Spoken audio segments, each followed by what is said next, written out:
Hello everyone, this is Professor Robert Solis and welcome to this video lesson. Someone had a question about one of the exam questions. I think it was number 45. It says, based on the equation below, which option has the correct Carnot map layout? Well, first of all, let me just go ahead and write down what that equation is. Whoops. Let me zoom in here, and it looks like the equation is x equals, and then it says a b naught c naught d, and that is going to be ORed with, that doesn't look like a good OR. Let me see if I can do a better job with the OR. There we go.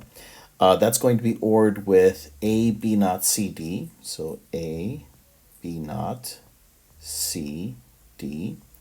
That is going to be ORed with a b c naught d, so a b c naught d, and then finally that is going to be ORed with a b c d. A b c d.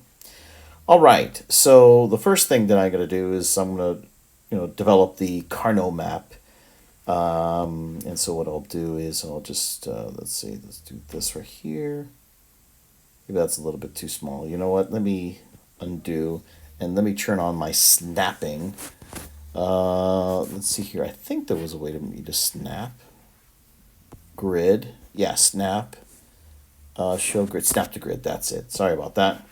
All right, so let's do this. What I'll do is I'll just draw a bunch of these squares. I could have just drawn a bunch of lines, but that's all right. I'll draw a bunch of squares because what that's going to represent is going to be 0, 1, 0, 0, 0, 1, 1, 0, and then 1, 1. And then I'll take these guys over here and copy and paste. So let's see here. I think it's long tab, copy, and then paste. Put that over here. And let me paste again. And then finally paste again. Whoops. There we go. Paste again.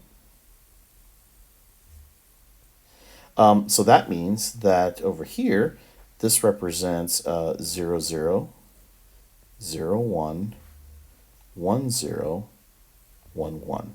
Okay? And then typically we draw a diagonal line over here. And so we say that this is going to be AB and then CD, like that. Okay, so let's take a look at this one over here. We'll start with the last one since that's the easiest one.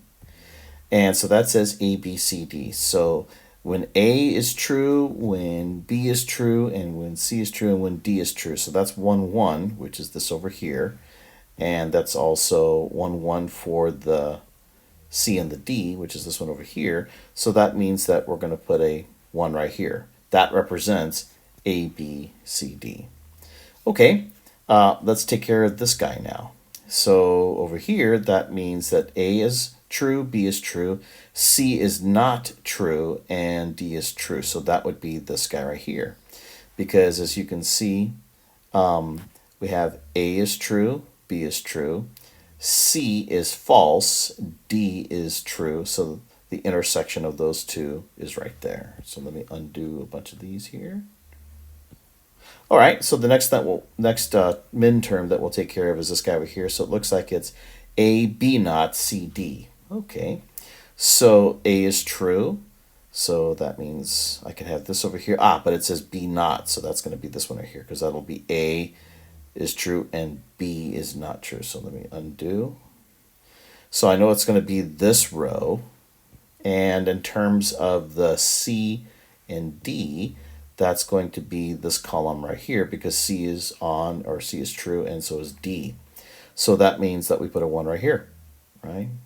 And then finally, we have this min term to consider. All right, so that's going to be A is true, B is false. Okay, so that looks like we've got this guy right here. A is true, B is false. And then we have C is false, D is true. So C is false, D is true. So right there. So that means that we're going to put a 1 right there.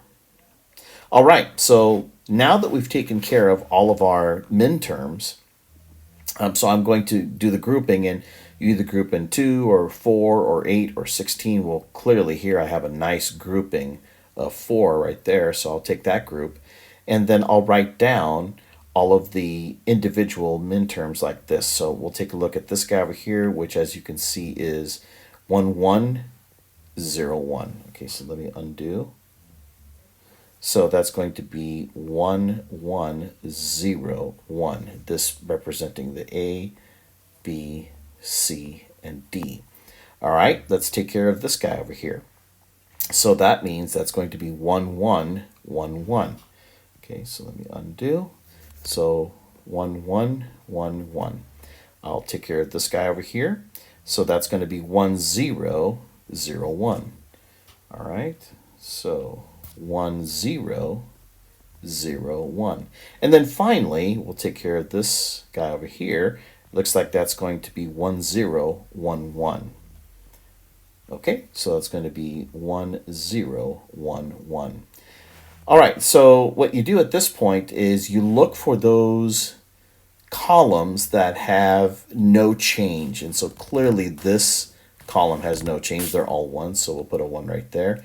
This one, this column over here does have changes. As you can see over here, it goes from 1, 1 to 0, 0, so that's not acceptable, so we want to include that. This column has changes. It goes from 0, 1, 0, 1, so we can't have that. This column right here does not have any changes. It goes from 1, 1, 1, 1. Okay, so we'll accept that, and we'll just put a 1 over here. So now that we have this, we can see here that it looks like A and also D is going to be the result of this minimalization. So in other words, what this means is that this entire equation can be replaced by this through this Carnot map minimalization. So the answer in this case is going to be AD.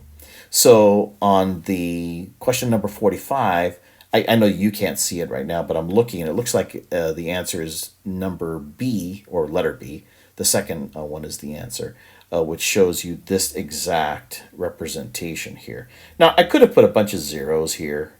You know, that's a little redundant. You can, if you want to, put a bunch of zeros here, but I just assume that everything is a 0, and I deliberately place those items that are 1s. All right, so this is Professor Robert Solis. I hope this video lesson was helpful. Have a good day. See you next time.